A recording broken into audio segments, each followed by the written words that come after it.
Thank you. And the library itself is one of the oldest surviving membership libraries in the United States. It was founded in 1826. It's been in its home in 847 Chapel Street in New Haven, Connecticut for a very long time. I kind of think of it a little bit like a museum of a library, but it's still a very active library. And Eva, who is over there under the Institute Library rubric there, makes sure that we get wonderful new books all the time, but we also have a fine collection of wonderful old books.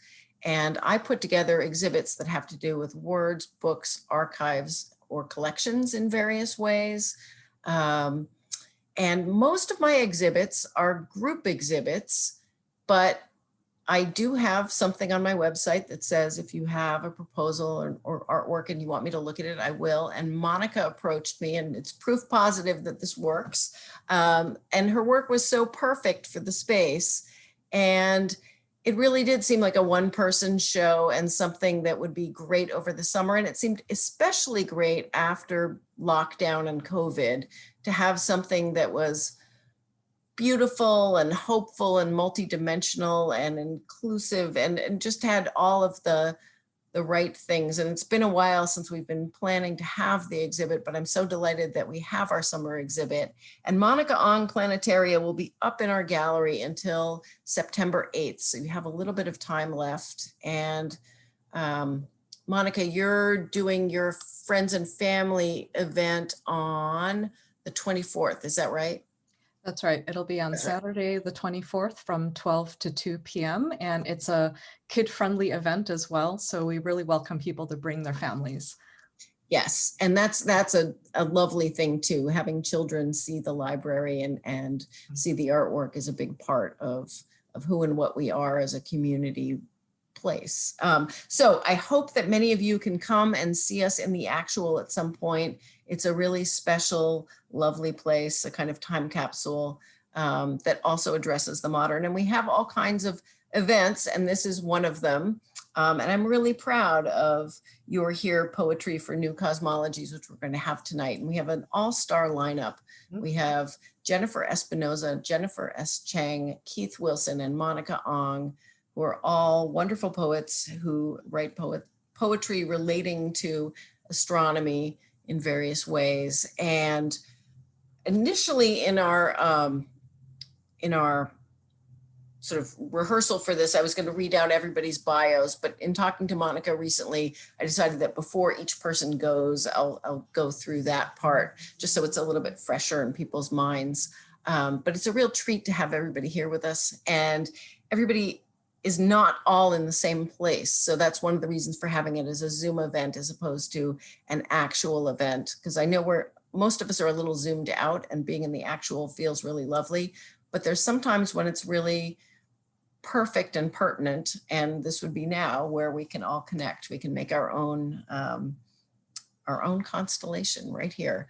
So I'm delighted to have everybody here, and I'm going to start off with Jennifer Espinoza, and I'm just going to say a little bit about Jennifer. So Jennifer is in California. I probably shouldn't say exactly where.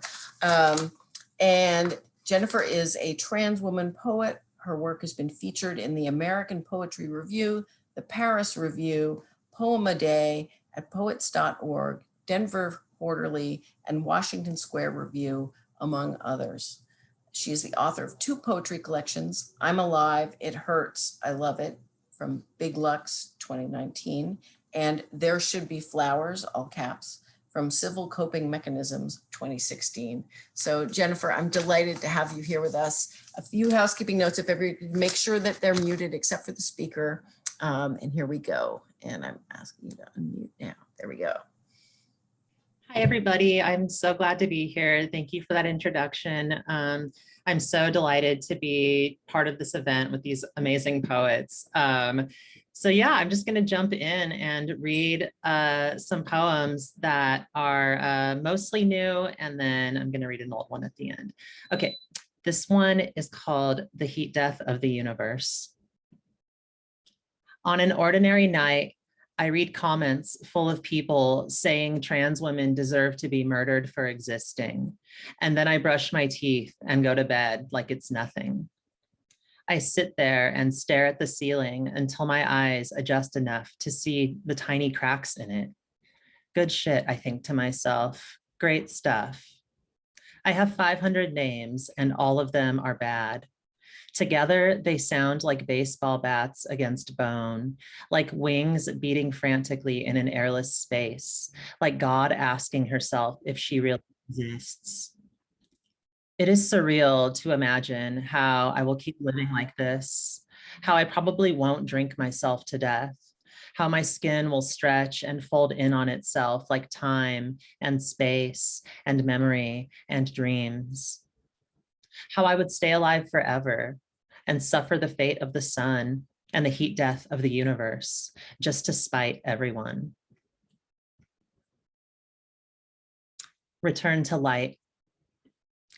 I don't need to tell you about the missing time or the way a mind erases pages of life to protect itself. There is no need to prolong the invisible and spill buckets of truth when all we want is a drop of understanding. The word trauma is dense, like a collapsed sun. You can hardly see it as it spins you in place and reminds you to forget its presence. When you stand in front of the mirror and draw a perfect wing above your eye, you transcend godlessness. A light appears and makes you promise not to tell anyone her name. She says it is important to overemphasize small victories like waking up, breathing, moving through the thick danger of the world. She says if we do this, we might even stay alive long enough to remember ourselves. Particulate matter. I am not allowed to be who I am. I search for a trace of self and find nothing. I'm tempted to settle on the first time I wore lipstick. I was standing on a balcony in front of a bruise-colored tree. The moon was screaming. No, I was screaming. I had to wipe the red from my face and go back home, where calling myself a woman was the same as trying to hold my breath at the bottom of a swimming pool. I have never existed. I have tried very hard to exist. If this planet were a forest fire, I would be the smoke drifting off into the night. Trans woman's first rental application. For most of my life, I existed between galaxies. It was cold and empty, and I forgot about matter. I could not imagine a thing. So I invented a world from nothing and lived inside it. I would tell you more about it, but it cannot be written or spoken. Instead, I would like you to touch my bleeding neck. Go on, please. Work your fingers into my wound for your comfort. Find a perfect feeling space inside me and stay there. Tell me what you know about me, how hard I worked to get here, how this makes me worthy. Let me know what you want to know so I can be who I need to be. Forgive me the bad credit, the years spent in bed, my face, my voice, my stance, the way my name dances and slips right off the edge of any line I sign on. Time-lapse video of trans woman collapsing inward like a dying star. I beg for invisible fire. Every night I pray to love, please invent yourself. I imagine a place after this place, and I laugh quietly to no one as the hair on my chin weeds through old makeup. When I go to sleep, I am vinegar inside clouded glass. The world comes to an end when I wake up and wonder who will be next to me. Police sirens and coyote howls blend together in morning's net.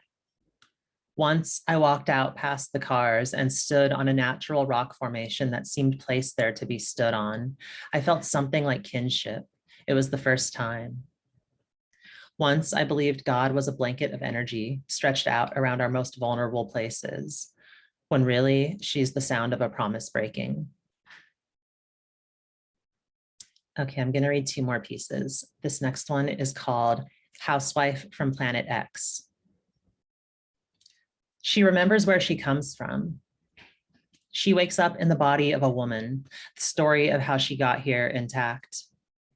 On Planet X, memory is not a part of the mind, but a chemical substance like water. When she sweats, she remembers. When she drinks, she remembers. When she breathes warm air and exhales cold mist into her hands, she remembers. There is no word on planet X that signifies forgetting. She was born a roll of paper towels. The more pieces of her body you'd tear off, the more of her there would be. Violence is the scroll upon which her history is recorded. They called her a boy even when they pushed her head down the toilet, even when she built a glove from her fingernail clippings and clawed her way out. I don't want to be understood. I remember. I died and came back. I don't want you to believe in me or celebrate. I remember. Keep all corners clean. Don't miss a single spot. Dust is death. Dust is death. Dust is death. Paint a perfect scene and be the sun in the corner. Hold your hidden planet in place. Warm everything but yourself. Burn off the parts of you that offend. All of you offends. Burn off all of you. She wakes up the day of her wedding, half human and dehydrated. She shaves her face. She tucks. She forgets. Okay. And this is the last poem I'm going to read. And this is called The Moon is Trans. The moon is trans. From this moment forward, the moon is trans. You don't get to write about the moon anymore unless you respect that. You don't get to talk to the moon anymore unless you use her correct pronouns. You don't get to send men to the moon anymore unless their job is to bow down before her and apologize for the sins of the earth. She is waiting for you, pulling at you softly, telling you to shut the fuck up already, please. Scientists theorize the moon was once a part of the earth that broke off when another planet struck it. Eve came from Adam's rib, etc. Do you believe in the power of not listening to the inside of your own head? I believe in the power of you not listening to the inside of your own head. This is all upside down. We should be talking about the ways that blood is similar to the part of outer space between the earth and the moon, but we're busy drawing it instead. The moon is often described as dead, though she is very much alive.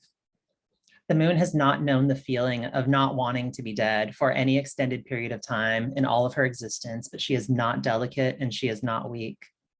She is constantly moving away from you the only way she can. She never turns her face from you because of what you might do. She will outlive everything you know. Thank you. Thank you so much, Jennifer. That was amazing. So I think you've probably all figured this out because you are all very good at Zoom, that the chat is open, and that is fantastic. And we will also be taking questions for the end. So if anybody has questions about specific poems or something that they want asked of a specific poet, by all means, please put it in the chat and we will get it out there. So thank you, Jennifer, and on to Jennifer S. Cheng. So I'm going to ask you to unmute now, and I'm going to say a few words about you. So you are also in California, and you are the author of Moon Letters, Maps, Poems, which was selected by Banu Kapil for the Tarpaulin Sky Award and named a Publishers Weekly Best Book of 2018. House A, selected by Claudia Rankin for the Omnidon Poetry Prize, and Invocation, an essay, an image text chapbook.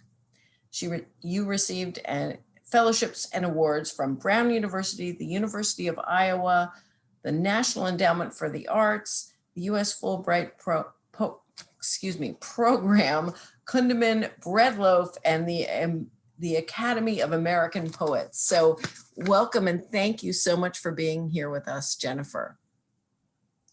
Thank you. Jennifer, I loved what you read. That was so incredible. Thank you. And thank you to Monica for inviting me to be part of this, and to the Institute Library for hosting. I just wanted to say that I've been such a heartfelt fan of Monica's work ever since I came across Silent Anatomies years ago, and I've taught it in many contexts, and students always tell me how much it means to them to have a voice like that. So I'm always excited for any new project that Monica is working on. So thank you. I've been thinking a lot about process as opposed to product lately, and just the state of flux and impermanence, things being entangled, accidents, disorientation. So I thought I would just really lean into that for this, and share something much more in process that I'm still currently developing, and just layering it. I'll explain a little bit later, but layering it in ways that I wouldn't normally. So I'm going to share, let's see, share screen. And hopefully this works. Okay. I'm just going to begin by describing a visual poetry project I'm still evolving. I've been making what I have been calling poetic artifacts or found poems. The series takes its title from Roland Barthes' Language is a Skin. I rub my language against the other. The process began as an intuitive ritual, writing fragments onto tiny papers and submerging them in water inside a stoneware bowl, sometimes with little rocks I collected near the ocean. Once when I retrieved the notes, I noticed how the saturated papers were adhering to one another and creating a translucent overlay of handwriting that was deeply intimate and yet entirely illegible. It felt to me somehow like a more truthful document of whatever it was I was trying to write in the notes, as if the process had materialized another kind of utterance, semantically estranged, instead rooted in body and texture, a kind of interior utterance. To me, they felt like lucent membranes of language, tiny envelopes of intimacy, longing, and bewilderment. So for this reading, I thought I would combine, as I did in the ritual, separate and distinctive utterances, layering them and just sort of allowing whatever stars to align, whatever cosmologies to emerge. So the images are going to be from this process that I described, Language as a Skin. And I'll just be reading epistolary prose poems from my book, House A. They're addressed to Mao Zedong, and the book is about immigrant home building and how the body gets inscribed with the cosmology of home, which I thought sort of resonated with Monica's work. I don't know if you can hear my child crying in the background, but that will also be a layer if you can hear that.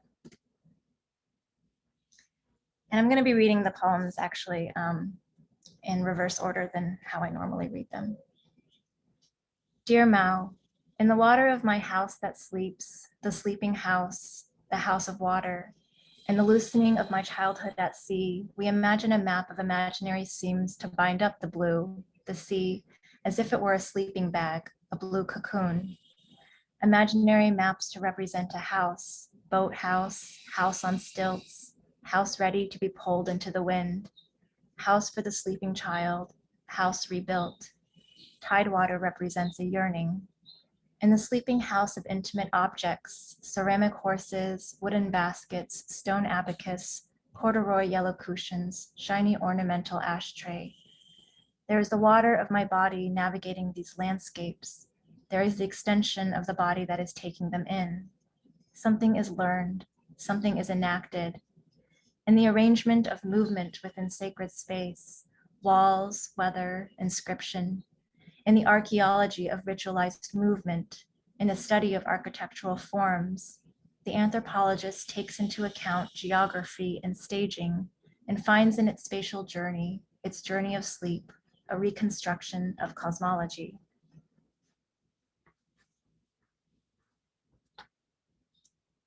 Dear Mao, behind the fog, the lake is like a well-worn sheet gathered at the edges. What does it mean, my father as a child believing he would have to lie his body still at the bottom of a boat? Dear Mao, I used to be the kind of person who accepts things as they are. Ciphers hidden in the lotus cakes, lanterns set to sea in order to lure the body home, rice bundles to keep the fish from eating holes in a drowned body's limbs. Our home in the south of the island slept between the ocean on one side and on the other large dark hills, so I could always know what it was to be at the same time cocooned and ready to arch a distance. How I would brush my teeth in the darkness, afraid of the shadow at the window, but comforted by the slopes I knew were lurking behind. Dear Mao, I never wanted my mother's body too far from my own.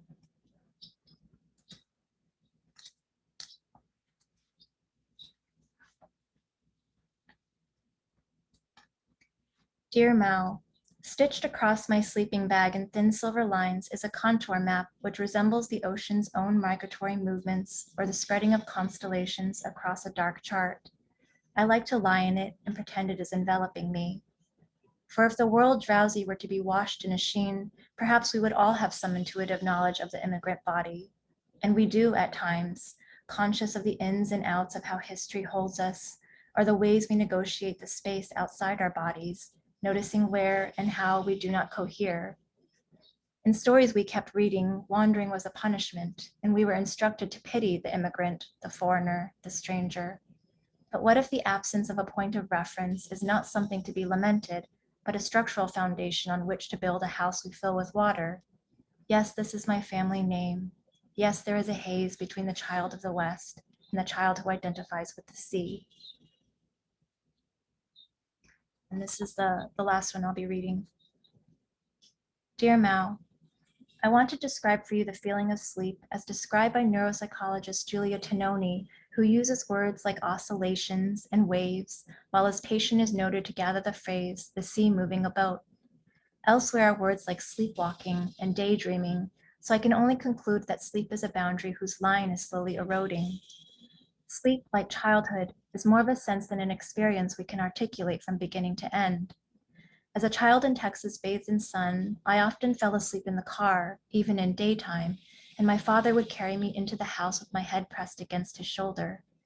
If my mother, who was much smaller, was the driver, she would crack open a window on warm afternoons, and I would later wake to the pleasure of utter silence and aloneness, the sun across my face. I want to emphasize to you that both responses were acts of love, and if by chance an airplane overhead excavated an echo in the sky, then I knew that I was cradled in its sound.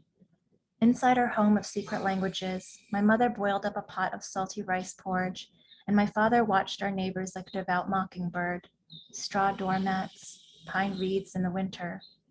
So I want you to know that if sleep is an ocean, then it is because we are migrants inwardly sighing along to its many oscillations, unintimidated by factual distances, but awash in the knowledge of three: body, bodying, embodied.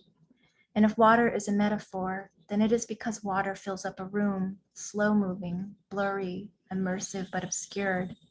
Strangely enough, it was not my father, but my mother who gave us history lessons steeped in a pale, languorous liquid. We sleep where our home is, and we build a home where we sleep. Thank you.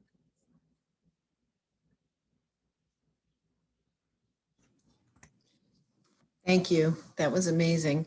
One of the things that I've been enjoying is in the chat where people type in their favorite bits of the poems. It's kind of lovely because they tend to jibe with what I've been sort of holding as well. But I love the visual aspect of what you did, Jennifer. It's really lovely. So we're going to go next to Keith S. Wilson, who is in Chicago. And I'm going to ask you to unmute. So there we go. And Keith is currently a Stenger Fellow in Poetry at Stanford and the recipient of an NEA Fellowship, an Elizabeth George Foundation grant, and an Illinois Arts Council Agency Award, and has received a Kenyon Review Fellowship. Additionally, he has received fellowships or grants from Breadloaf, Tin House, the McDowell Colony, among others, and his books, Field Notes on Ordinary Love from Copper Canyon, was recognized by the New York Times as a best new book of poetry. So thank you so much for being here with us. And awesome. I'm letting people in. Hang on, here we go. So I would love to hear what you read a bit. Yeah, put myself on mute. Thank you. Thank you so much. I've been super excited about this reading. I actually just got back to Chicago. So I traveled with Monica's book across many states just a couple hours ago. And yeah, everyone else's work has been so beautiful. I'm very, very excited. I'm gonna be jumping around to a bunch of different things. I think a lot of this, other than this first poem I'm gonna read and maybe the last, are very new pieces that sometimes I don't even entirely know how to read out loud, but we'll see how it goes. So this first poem I'm reading is from Field Notes on Ordinary Love, from my book, and it's called Asterism. And an asterism is essentially, so there are like 88 official astronomical constellations. So they're like all decided, the sky's already been cut up. And if you see something that's not one of those, that's an asterism, like a group of stars that's not part of the official 88. Asterism. It's funny to think now of that silence, with you at the desk reading, and me writing on the couch, separately, and the meaning of that nothing happening all around us still. Were you available now to hold my hand? Or if you continued to sit sometimes in this chair, tired of the world outside of us, or if I any more wrote about possibilities other than this, or the curve of your nose, the bridge beneath my lips, that is, if the silence of the two of us were predicated by my being able now to reach you, how that quiet, that night, in this room might seem a comfort, but instead of that, the candles between, and neither of us with anything in particular to say, the quiet trembles, because your voice isn't a feather I can hold, but a thought I draw across my throat when I close my eyes. I am trying to say that though the mass of the absence is already gone, a world revolves around it still. The two of us who try to speak like stars that cannot be heard because of all the things they say of space. So next I'm gonna, I think I'm gonna try to read, or it's not going to be a reading quite. I'm gonna try to share a video of something that's the first thing I ever have created that's like a physical object. And if it doesn't work, I can sort of show kind of what it looks like conceptually. So I created a sort of box, which you'll see in just a moment, that in real life you would take the handle and sort of crank it, and so you would like create the animation physically, but instead you'll sort of see a video of me making the animation happen. And what this is called, I'm calling it right now, Portrait of the Artist in Recursive Glass. And it's a line from a suite for Augustus by Rita Dove. And the idea that I had sort of was just there's a way in which it feels to me that all acts of reading involves sort of like looking for yourself, like some version of yourself, some like portion of yourself. And also just like all acts of reading are sort of like continual, that you're like going through this loop of returning to books that you love or just returning to reading. So the line from the poem is wander toward my heart, shy mulatto, and I've like turned it into a circle so it's infinitely looping. And then also in the background you'll see the moon waxing and waning, so there's not really a beginning or end to this. So hopefully this works. It's very short.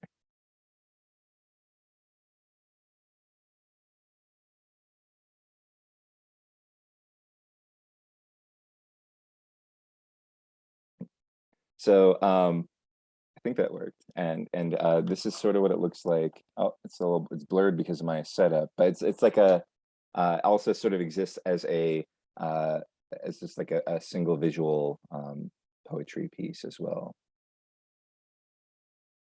And then next I'm going to read a couple of visual poems, or maybe just one. This first poem that I'm about to read is based on the Minotaur, and the Minotaur's name in like no one ever like I actually, as much as I love Greek mythology, I didn't know that he had a name until like fairly recently. But his name is Asterion, which means starry. And I'm like very obsessed with the Minotaur. He appears multiple times in my book, and I'm still writing about him, so he may appear like in every book. But one of the ways that I'm interested in him is that he's sort of, to me, like a Greek, one of many actually, I guess, but a sort of like almost a Greek god to like biraciality or to multi dimensional identities, in which like he is one part with something, one part another, and in combining those parts becomes a new thing that is neither of those things and is both of those things. So this is a illustration. I know the text is very small, probably on everyone's screen, but I'll be reading it out loud. But on the left is sort of like the Vitruvian Man, combined with some other images of like cows. And on the right is like a poem that is like physically like the text that is originally on the Vitruvian Man, and also involves a lot of the writing from that, with some of my own writing worked in as well. So this is the top portion. Vitruvius, the architect, says in his work on architecture that the measurements of the human body are distributed by nature. Bentham says even potential, that is, imagined light, can make a man flower. Or rather, that is what they say. The architects that measure Minotaur also say he does not have the proper manner of cells, and it is true.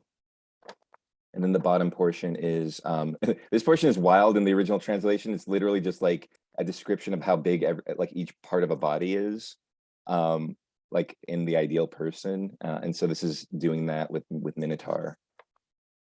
From the roots of the hair to the bottom of the chin is the 10th of a man's height. Say hi, hello world, from the tippy top of the many-chambered heart, the bottom of the chinny chin to the top of the head, 1/8. Minotaur stares to the tree from the second floor, a bloodless domesticated thing, herbivore. From the top of the breast to the roots of the hair will be the 7th part, wonder and tongue. The beginning of the genitals mark the middle of the whole man, of the freedom to leap, from the bottom of the chin to the nose, and from the roots of the hair to the eyebrows. A bird knows no ground from the cage, only floor, and rest, go to sleep. In each case the same, the ear, a third of the face, an apartment or a tree. What does it matter? Leap. And then I'm going to sort of describe this poem. I actually don't think this poem is exactly readable out loud, especially as like a digital object. I sort of like turn a paper around.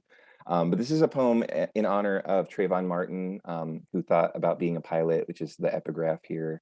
And this is like, this uses the like imagery and cosmology of what people thought the universe was in medieval times. So there's like the firmament and these like lines that sort of represent where stars ought to be, or suns or gods, or like all these different things that people thought,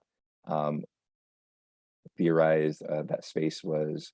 And I'm only going to read the bottom portion, which is like the Earth portion, that is sort of the quadratic equation, which is one way of calculating angles, which we use to fly and all these other things. And it uses some of the language of the quadratic equation. So like in particular, you may notice if you know the quadratic equation that the word B appears here where the letter B appears in the equation. So I'm going to zoom in. I still don't know how readable it is as a digital thing, but maybe it'll help people see.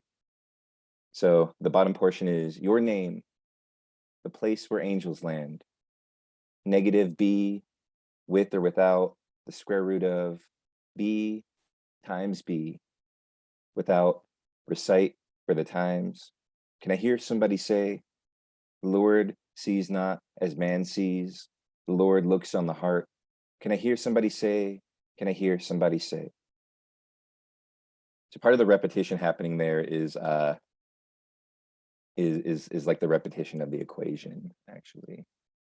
And then the very last thing that I'll just show, I guess, actually, because this is another example of a thing that's sort of impossible to read,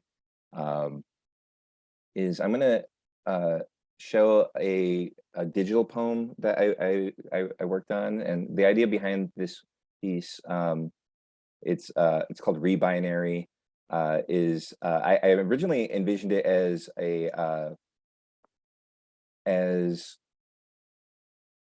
like a set of constellations sort of generated, and it's based on binary, and the concept of binary, people I think sort of know that like computers speak in ones and zeros, but that's actually just like an abstraction of presence and absence. So we like think of them as ones and zeros, but it can be literally anything like that is the thing or its opposite, or presence or absence. And so what I do is I try any word that you enter into this, it's a link. So this is like another interactive thing. It translates it into binary, and then it translates from binary to yes and no, and it sort of creates like a conversation, and then it infinitely repeats. And you can sort of change how big or small the text appears. So I'm going to make it very small, or well, a little small. And this is what love looks like as binary, and it like generates. Oops, it generates on the screen. And like in theory, I could read this out loud, I guess, but it would be a lot for me and for everyone else. So this is like more like very much more of a visual piece that you sort of interact with, and it's sort of interesting. Any word that you put into it sort of creates a different like constellation of sorts. So like the space between them changes and everything else. Anyways, that's my last poem. Thank you all.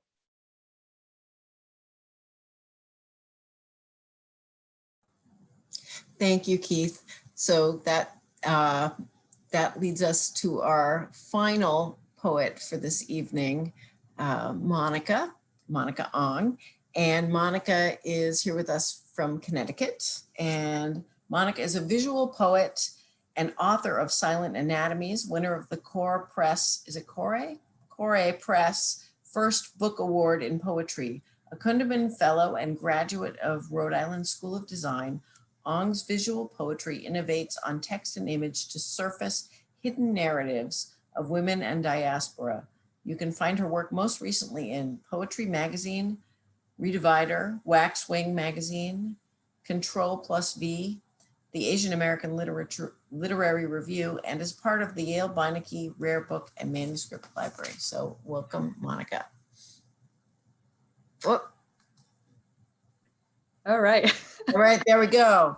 Oh my gosh, thank you so much. I'm literally like picking my heart up off the floor and my head like from, it's all splattered on the walls right now because I'm so grateful to be reading alongside Jennifer Cheng, Jennifer Espinoza, Keith Wilson. I see each of them as these North Stars of innovation, of originality, and the kind of world making and spirit of experimentation that I just so greatly admire. And so I'm like exploding with all kinds of goosebumps, being able to witness not just poets participating in American literature, but literally transforming it. So I hope everyone is having as much fun here tonight as I am. And so I'm going to kick off my set tonight with a poem that you can find in this month's issue of Poetry Magazine. It's titled Diaspora Nova, and it's a visual poem that I created with an image of my father and his parents who are standing over me and my sister, and it's set to a vintage map of the solar system, which comes courtesy of London's National Maritime Museum. So I'm going to do a screen share here. And oh, Martha, you've got to enable my screen sharing, by the way. Can you, if you can make me a co-host, I can. All righty, here we go. Monica, I thought I had already made you a co-host. Yeah, excuse me. No worries. Okay. And oops, wait. Hopefully, hold on. You can see the right desktop, right? Okay. Can you guys see a poem? Okay, great. So we're gonna full screen it here. So this is a Diaspora Nova. What hands pull up these spinning beauties, map us from want to that jeweled inner sky, hidden passages made in water, formless. Our machete minds flow so clear. Love fasted so we could feast. woke all night so we could dream. When will you burst into the splendor of your miracle arrival? And in the print version, the piece kind of folds out because you can see it's a quite a vertical piece. But if you do come by the gallery, you'll find it installed as a type of lightbox poem. And the piece is printed on Duratrans and mounted on acrylic and installed in this vintage wooden box with some hand-stamped metal plating. And like Keith, I was interested in, exploring the poem as a physical object as well. So, so that's Diaspora Nova. One of the things I've been exploring has been the constellations of the Chinese night sky. And actually the Chinese night sky is actually made up of, 280 asterisms, as Keith had mentioned earlier before. And the sky is also guarded by 4 mythical creatures, one for each cardinal direction. And so this is a poem that's sort of inspired by the red phoenix. And this poem focuses on the asterisms, or like what they call the mansions that are in her care. But it is also a poem that honors friends who help us during our worst times, and how this past, couple of years has really called on us to show up for others. The red phoenix is of the southern sky. It's associated with the season of summer and the element of fire. And you can see depicted here, it rules over these mansions, which from left to right are the chariot, the wing, the net, the star, the willow, the ghost, and the well. Okay. All right. So this is the red phoenix. Remember the moon white ox pulling its chariot behind your fiery red hair? You were the dancer I always wanted to be, who cracked my lungs open, slowed them to a pair of golden hums. I was so hungry, I chanted for days, then years, the sutra for small town girls, the sutra of grit and green mascara, sutra for boys, boys, boys, sutra that salts the wounds, unfolding the dharma of self-made wings. Between the stars are stories of loss and the dusty pull of a cell's survival. Sometimes my grandfather's ghost visits when I swim alone. He is watching me float as my fingers push off the mothership meant to take me home. Without warning, a center collapses, the black boats of your eyes upturned, heavy nets emptied of all their tears. Under the willows, I swirl with the wreckage across your event horizon. Anyone can love a phoenix, but whose hands are these cupping this city of fallen embers?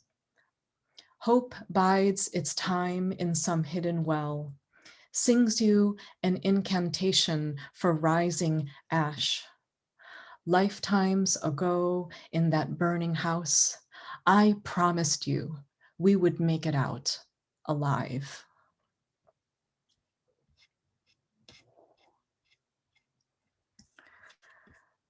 So I'm really excited to premiere this for you tonight, because this is actually the first public reading of The Stargazer. And this poem took me about 1.5 years to make. And it was designed after the Suchao astronomical chart of 1193 from the Song Dynasty of China. And based on the date that you turn the disc, and its alignment to the hour, you will get a different iteration of the poem, each time. And while the maps of the heavens, in the Suchao chart often create landscapes that center powerful men, like the great emperor, for example, my interpretation seeks to center my reader. And what I've also tried to do is take close-up shots of the planisphere as it appears tonight on July 15th, so that you'll be able to follow along rather than trying to squint over this on Zoom. And to me also, it was an experiment in new kinds of reading. And so in this context, I wanted to think of reading as something akin to stargazing, where you are invited to let the eyes wander and make connections that feel natural. So the images that I framed tonight really only reflect the way I saw the poem coming to me. And I'm sure if you ever experience it yourself, you'll probably see a different poem. So here's the alignment. So you can see July 15th aligned between the hour of 6 and 7 p.m. Eastern. So here we go. The Stargazer, July 15th. In dream revision, home is woven from sky, not skin. A bridge, can we see across? Whatever it is you withhold from yourself, give it generously until your aroma rises over the night market. Bards and butchers gather in long lines around your orchid room. Today warms an egg tucked in the banks of a river requited. Stars of corona, born in thick lotus leaves, unfold in the mouth, bone milk, roots of taro, teeth lost like small keys. Heart, who was all this waiting for? You are here to enter the palace of your life, to meet yourself on the side of the road, arms waving beneath a tender sky. Don't scold, don't fall in the grass face down. This body at winter's end, counted among us, exhales monuments tall and evergreen. Your treasury of tongues unfurl a curio of lavish oddities. Slow the car to a purr, doors unlock from the terrace, secret sails drifting towards the wing of the red bird. Step off moonstone, the way Cheng floats over swelling waters. Your solitude, a deeper well, who carries you a beacon of ghost kin, where rivulets flow, willows tap the kitchen window. Time's curtain draws open a temple of incense, my heart in ashes. All right. And I'm going to just top things off with one last poem.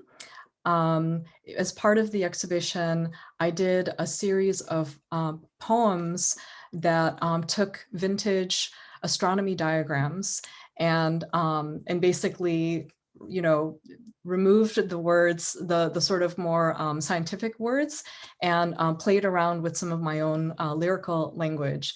And in this particular piece, this is a diagram actually called Jupiter's family of comets, which maps all of the comets orbiting it. And I created a collage with a photograph of my father as a youth in the Philippines.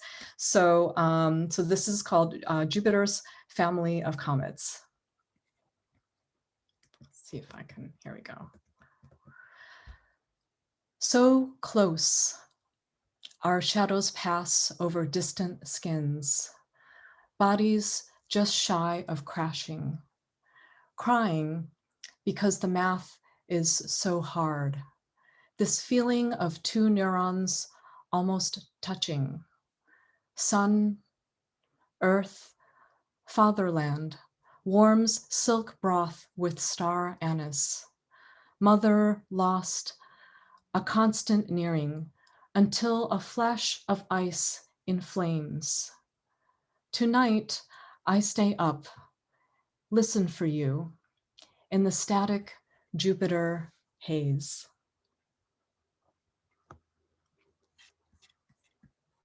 So thank you so much.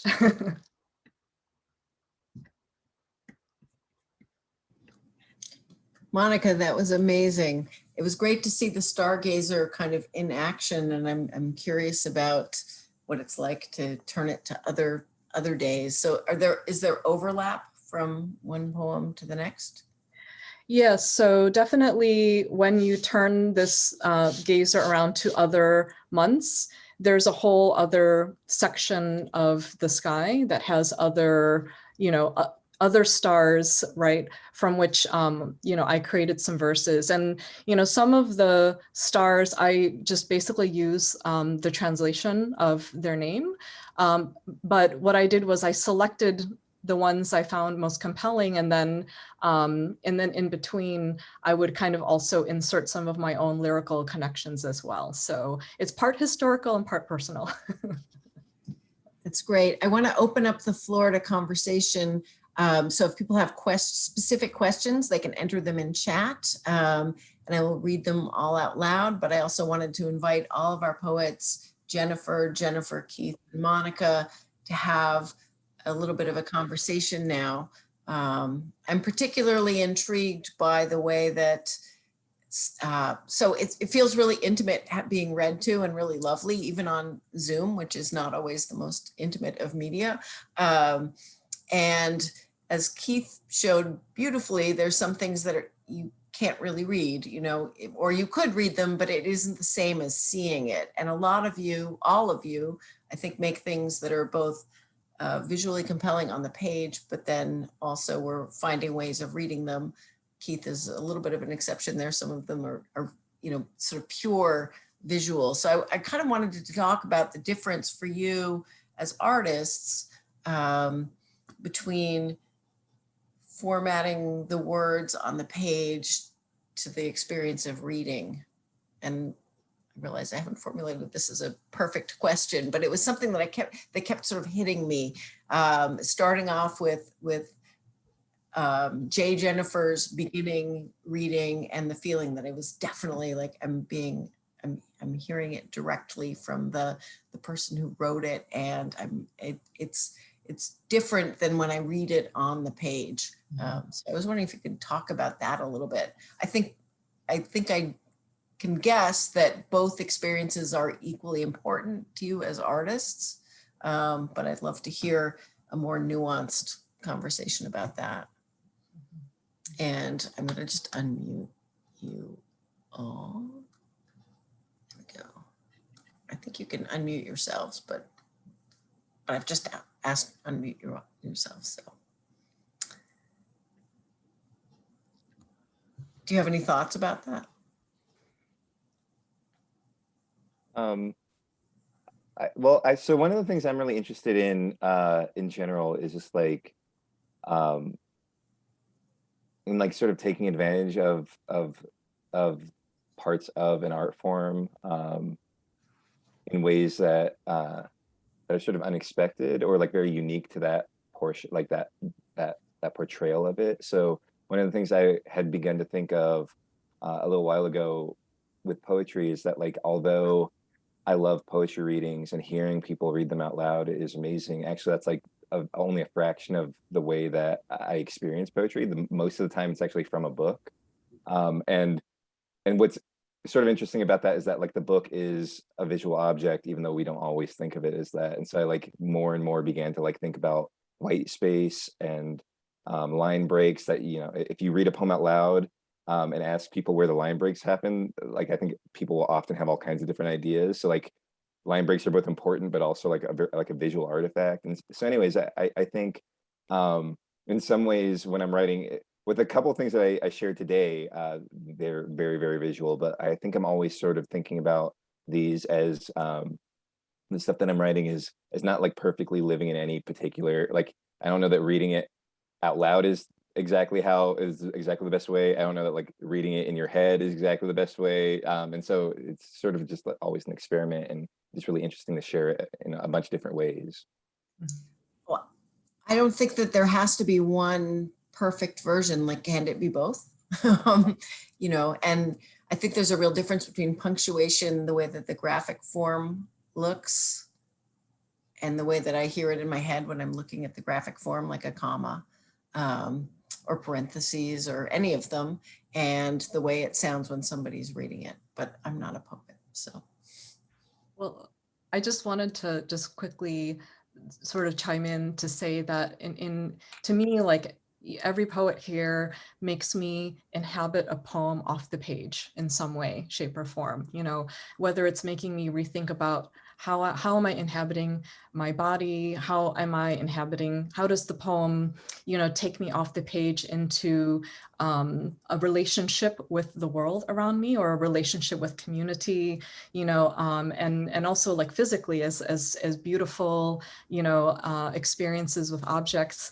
So, and I think to me, like, that's really exciting, right? Because I think sometimes, you know, just as a creative person, I don't like always just like being in my head, right? Like in a little, you know, I want to be able to experiment with poetry as, you know, this act of like invention, of like world making, right? And I think that's why I felt so deeply drawn to the work by, you know, each of the poets here. But it's also just something I'm always thinking about in my process, because, and I think part of it too, like growing up with parents who, you know, were like not that familiar with English, right? Like, so language wasn't like a perfect way to communicate with us. It was always through food, cooking. It was, my mom would call the door like the ding dong, you know, like it was like sound, it was audio, it was showing, it was a very visual way. So I always felt like this sort of multimodal way of communicating was just like, oh, just how we lived, kind of, because we couldn't rely all the time on the words. And also because in my culture, there were so many secrets hidden. Like, you know, you always had perfect pictures of family, you know, photographs. And half the time people didn't know that my grandfather used to disguise my mother as a boy in the photos, because he was so like, he, you know, in Chinese culture, they wanted to show they had more sons, like in the family portraits. And so there were all these secrets inside the photos that couldn't be articulated. So I always found that I had to work in a multimodal way, right? To be able to unpack these very uncomfortable questions.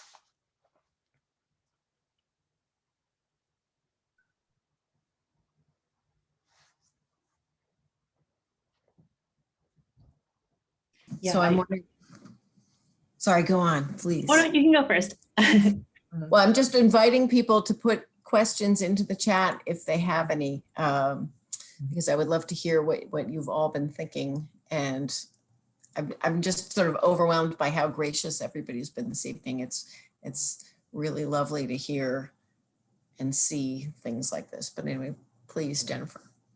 Oh yeah, I'm just so inspired by everything that, like, first of all, just all of the work that's been presented, and then everything that Monica and Keith have been sharing right now as well, particularly the idea of like world building or crafting this kind of like external space for some kind of feeling or sensation to exist in. Something I think about a lot with poetry is how it can hold many truths at the same time. And with everyone here who's read, I feel like these are poets and artists who are really taking advantage of like everything around us. Everything is material, and it's really beautiful to see that, you know, become poetry. I think that, yeah, when we get really stuck on language, that's just like one form of expression, but language is often not enough for many of us. For many of us, our identities can't be encapsulated in the language that we currently have. So poetry is such an important space for transcending the limits of language and like allowing oneself to be externalized in the world for once. It's just such a beautiful, it's a miracle, I think, truly.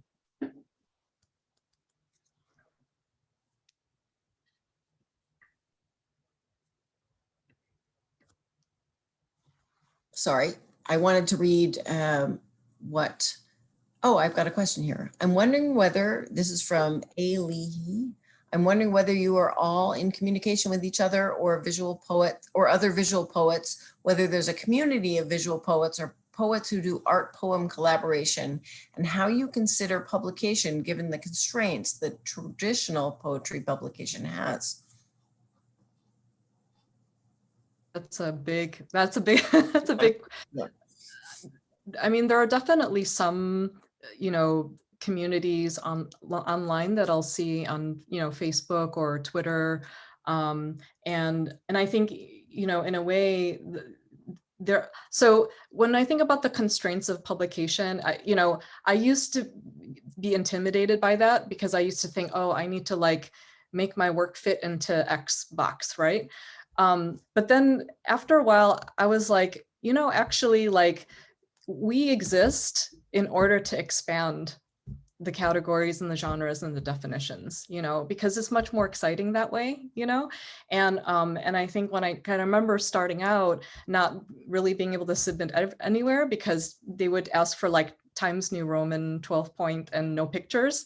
And but what I'm finding is that if you just go out and do your thing anyway, like just you do you and don't worry about it, what's interesting is that editors suddenly start looking for you and start coming up to you and asking you about your work. So, and I think, as Jennifer Espinoza pointed out, it's about breaking boundaries open.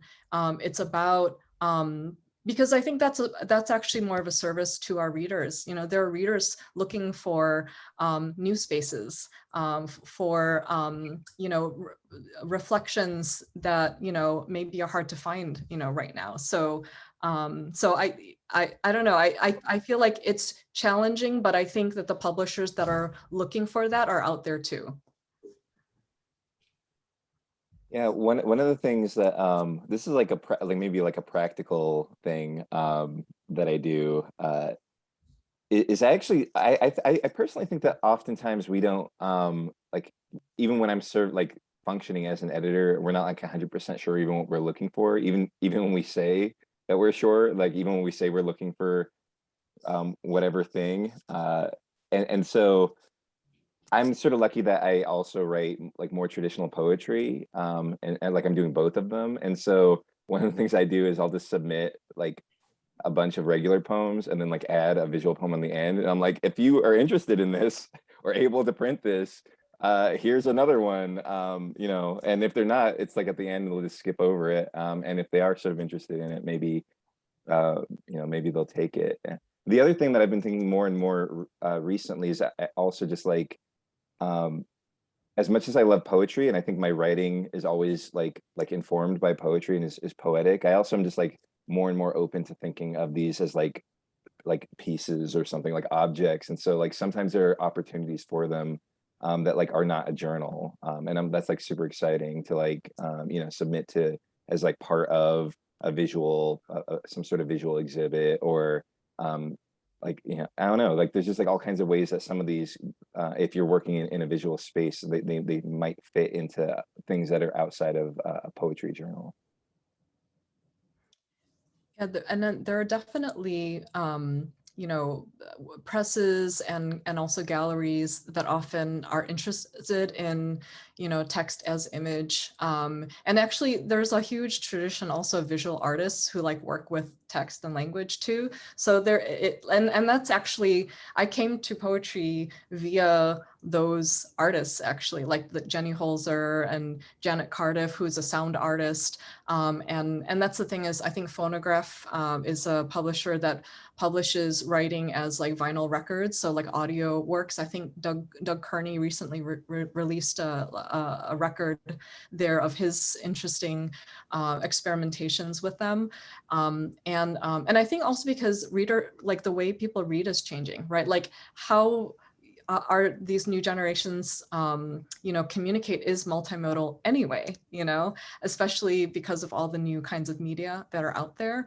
So, so I think it's a really exciting time, to be making work. And I think also like the way, Jennifer Cheng brought up this idea of ritual too, and, these sort of practices of of looking and layering.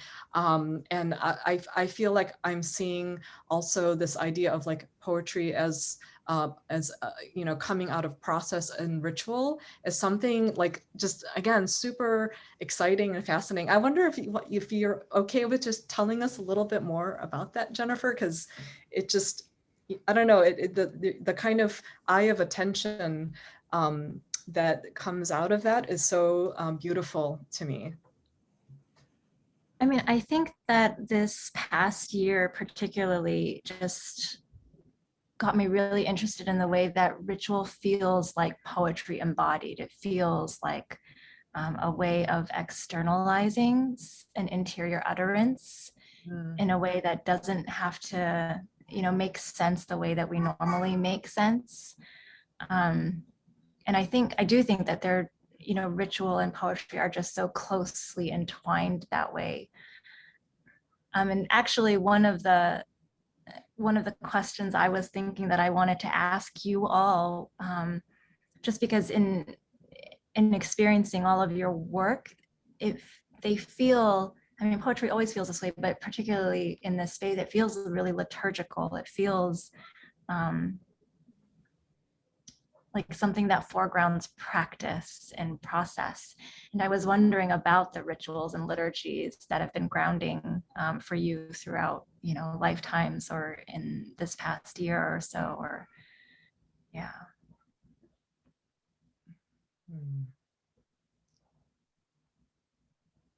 Does anyone want to jump in? I just want to say that as a person in my house during COVID, I had a lot of, and with the recent political climate, I found it very difficult to focus and concentrate. And I turned more and more to poetry because it was shorter, pithy, very meaningful things that I could read, even though my brain was scattered and I was trying to deal with all kinds of things at once. And it was very reassuring, but also it gave something for me to kind of roll around in my head, which is a kind of spiritual thing too. It's a kind of mantra.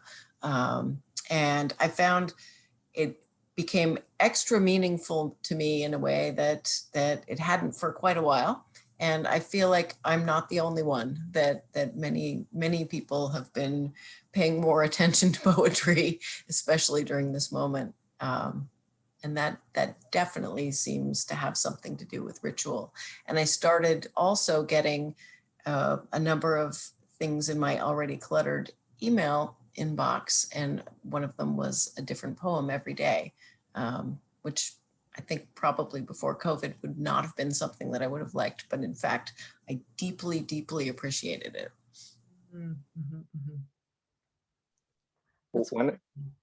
I'm sorry. No, go ahead, Keith. Yeah, I mean, that's like such a good question. I feel like I'll continue to think about it and have like a bunch of other thoughts about this like afterwards actually. But I think that in some ways my poems, or the way that I thought about about poetry, or the writing of it has been that like primarily what I'm doing is like sort of like cataloging my thoughts, and the poems that get published are like my best of thoughts or whatever. They're like all the other like side things that I thought about and dealt with and changed my mind about are all sort of cut out a lot of times, and like what feels like you know, or what in theory anyways feels like a complete thought or an idea is the only thing that's left behind. But in some ways, like every time I try to write every day, and every time I'm sitting down, that's like me going through my thoughts. And I think that has so much crossover with journaling, which a lot of people do, who even, you know, whether or not they feel like they're writers, and with prayer.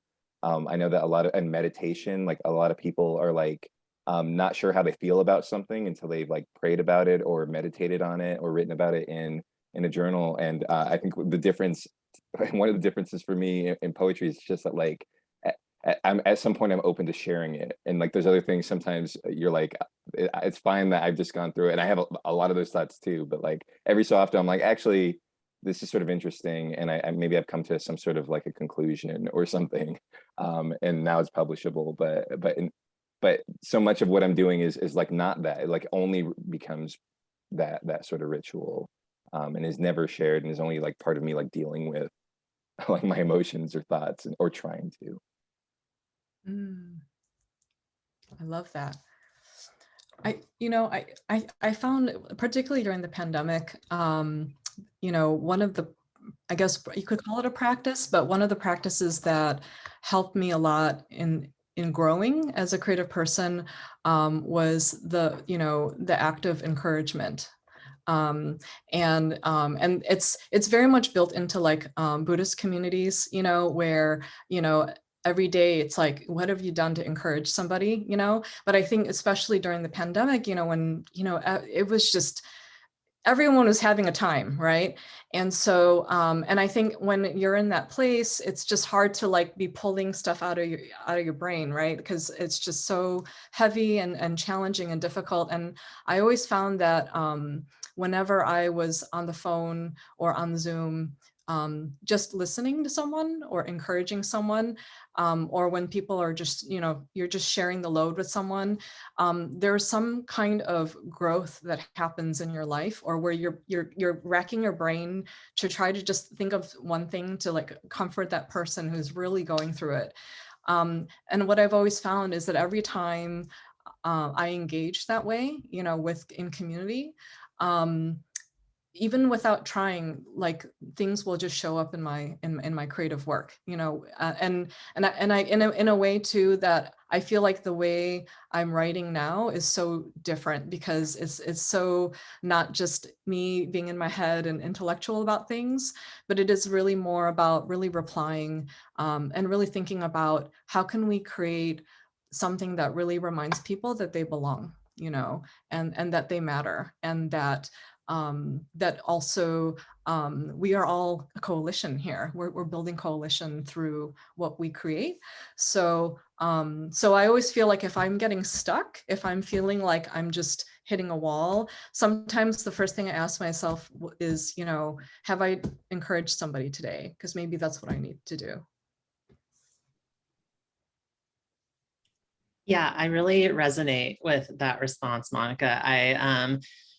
Yeah, in thinking about ritual and kind of what kept me afloat creatively, emotionally, spiritually through the pandemic, I think that a huge part of it was I was fortunate enough to be teaching during that time. And even though it was like really, difficult and weird switching to remote teaching, I still had the chance to have this kind of like regular practice of engaging with young students who are just coming into poetry and learning about like what's possible with it. And so, as you said, like my own creative practice at the time was feeling very kind of like not too accessible. There's a lot going on, but I feel like that practice of being able to encourage other students and to encourage them through such a difficult moment and encourage them to express themselves creatively during such a rough time was really just nourishing for me. Like it really, kept me afloat through this time period. So yeah, I would agree with what you said and second that definitely.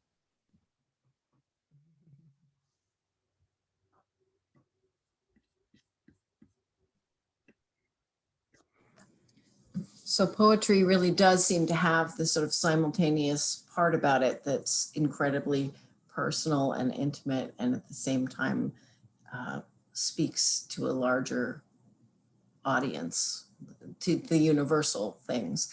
I'm reminded of the Russian constructivist movement, which was a utopian art movement and a brief moment, and one of my favorites. And I'm going to badly misquote this, but the gist of the idea was that for this movement, poets would be painters, painters would be sculptors, filmmakers would be poets. I mean, everybody would be doing everything. And I think that most artists don't really, I'm not going to speak for most artists. I, as an artist, do not care about what genre it is that I'm working in. I like to feel free to use things. And some of the things are concrete things, and some of the things are verbal things and sound things and smell things, all of the senses. Let's use all of them.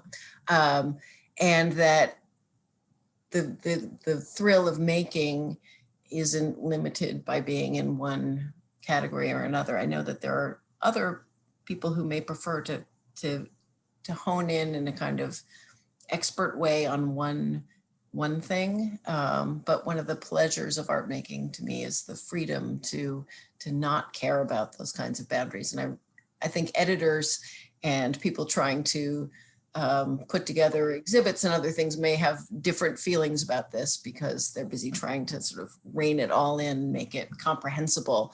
You know, that's just my thought on that. That there's a certain joy in being able to sort of cross boundaries and, you know, use objects and sounds and words and not have to worry about, you know, is it poetry? Is it an object? Is it sculpture? Is it a print edition? There's a scientist I'm learning about right now. Her name's Chien Wu, and they call her like the first lady of physics. But one of her quotes that I always come back to, and actually that it came up a lot actually while I was reading Jennifer Espinoza's book, was Chien Wu said, "The main stumbling block in the way of any progress is and always has been unimpeachable tradition." Right. And I think that in the departure from that, we find this door to, you know, opening up, you know, new ways of making, to like, you know, innovation and like in a way, like new energies, you know, that we can imbue our work with. And what's great about, you know, the scientist was that she, you know, through her experiments, she was an expert in beta decay. She was able to actually disprove like long held, you know, like scientific beliefs and theories that had been so embedded just because, like, you know, some guy said so a long time ago, and in a way, like, it opened up even more innovation, like in her field. So and what kills me though is that as a physicist, you know, she helped out a lot of, you know, fellow scientists, you know, who were innovating, and they unfortunately, the men were the one who won the Nobel Prizes while she was overlooked, of course. And I think she was overlooked twice too in her lifetime. So in my head, I'm like, there will be a poem for justice for her this year. That's like my determination. But I think that's what I think is interesting about writing poetry that overlaps with science, is that there is so much that's shared. And even though people want to, you know, write these off as totally different disciplines, that's the ethos of experimentation and play, you know, is like just the heart of, you know, what all the poets here tonight are doing. So it's just an interesting observation that I've been making. Yeah, actually, to sort of add to that, to the science aspect of it, one of the reasons that I've always loved science in general and writing about it is that, like, I think it shares with poetry, or at least the kind of poetry that I write and read and really love, like a sense of wonder, of like, you know, just like looking at how big the universe is, or how like much, how small it is, even, like both things. It feels to me like, you know, it feels to me very religious sometimes, and even like this shared thing that can sort of happen of being aware, that there's like a way that you can pursue knowledge or understanding, and yet you'll never really have it, that I also think is sort of shared between them. Like, there's only so much that any one person can know. There's only so much that, yeah, I think that a lot of those things sort of overlap, and I sort of am interested in that. I see it in your work too, Keith, because I swear every time I read one of Keith's poems, I feel like I'm literally floating, you know, like just the way that you connect so deeply with your reader. I'm like, oh my gosh, like, well, all of you, like, I have to wear my anti-gravity suit because, you know, but I think it's true because, I mean, I don't know how it was for all of you, but in 2016, like, I was like deeply, deeply depressed. And I found that turning to astronomy and a totally like different scale of thinking, afforded me a little bit of psychological safety as well, you know, of just not, you know, this, because there's such intensity in the last few years, where it's so easy to get engulfed by all of the minutia of what's happening on Twitter or whatever. And I think being able to step back from that and to really say, look, you know, like in the larger scheme of things, you know, there are so many spaces that we can still create for ourselves, was something that I liked, you know, going back to. I don't know how it was for you folks, but, you know, I think like, as you said, like the wonder, but also in a sense, a kind of relief too, at least temporarily, because, you know, it's so hard to just be like taking all this stuff all the time, day in and day out, you know what I mean?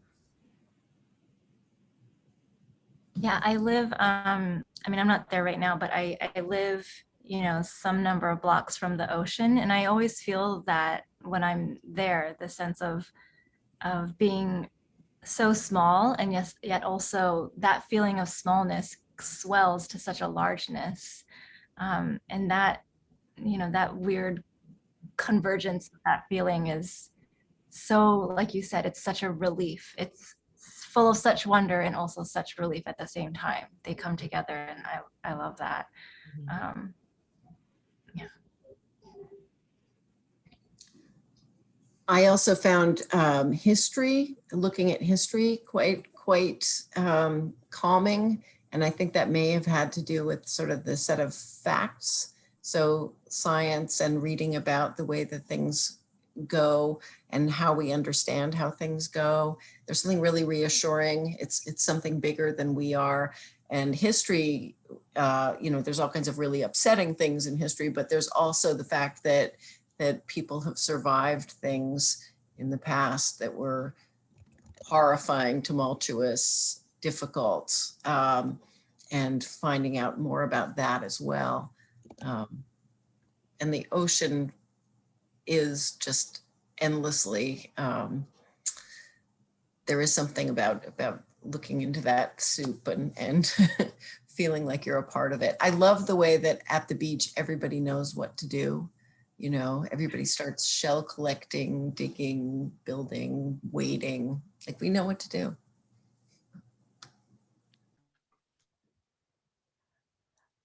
So I'm curious, you know, if you have any new things that you're working on or things you want to share that you're excited about, please do tell, because, you know, I'm definitely following your work. So I want to know too, like, what's new?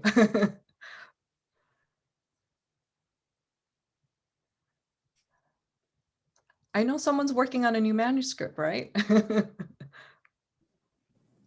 And also, can you show us your books? Do you have books handy to show us? We're visual as well.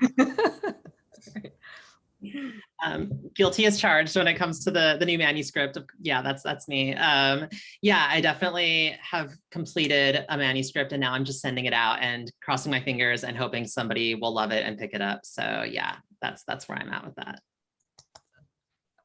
So keep us posted, because we're going to be so excited about that when it comes out.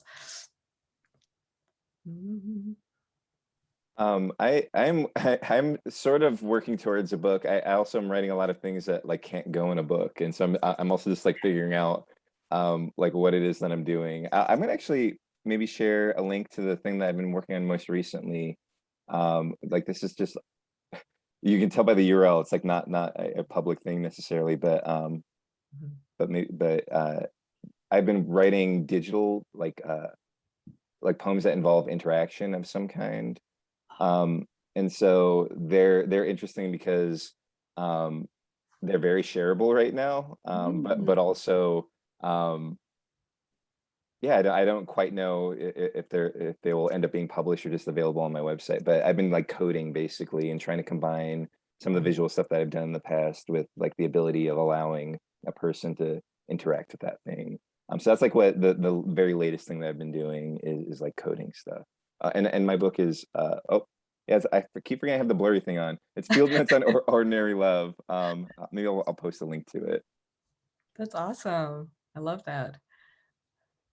Keith, NFT collective. Yeah, yeah, there's a space for that now. That's Make true. some bank with this, you know?